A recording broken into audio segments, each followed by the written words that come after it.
তো বন্ধুরা দেখো এখন 9টা বেজে গেছে, 9:30 বাজতে যায়। দোকান থেকে এলাম, এক সপ্তাহ পর আজকে দোকানে গেছিলাম।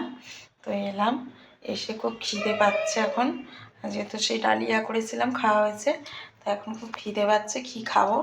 আর প্রত্যেক দিন প্রায় দিন ময়দা ফয়দা আর ভালো লাগছে না আমার। আর মুখ চা টাইমছে, আজকে একটু দুটো শুকনো মুড়ি খাবো, কারণ ঠান্ডা লেগেছে। তো কী দিয়ে খাবো ভাবছিলাম। তো দেখো এইখানে একটু গ্রেট করে নিয়েছি বাঁধাকপি আর ফুলকপি আর একটু আলু গ্রেট করে নিয়ে একটু বেসন মাখলাম, আর কাঁচা লঙ্কা কুচি করে দিয়েছি। তো এটা একটু পকোড়া করবো আর শুকনো মুড়ি খাবো।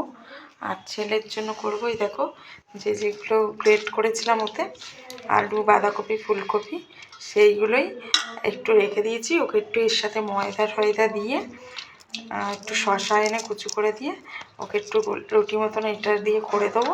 ওর এসব খেতে ভালোই লাগে, ওকে করে দেবো। ও রাতে এটা খেয়ে নেবে আর আমরা এসব খাবো আজকে শুকনো শাকনা। তো চলো বানিয়ে ফেলি, তারপর আসছি।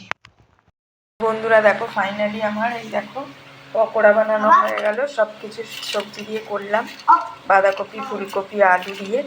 আর এখানে এগুলো সরিয়ে রেখেছিলাম বাঁধাকপি ফুলকপি আলু, সেগুলো দিয়ে এই যে বললাম গোলা রুটি করবো, সেই গোলা রুটি করে দিলাম। এই দেখো কি সুন্দর হয়েছে। আর এর মধ্যে শুধু একটু শসা দিয়েছি, পরে শসা দিয়ে ময়দা দিয়ে গুলে ছেলেকে দিলাম। এই সস এনে দেবো, ওইটা কিনে নেবে। চলো টাটা তাহলে।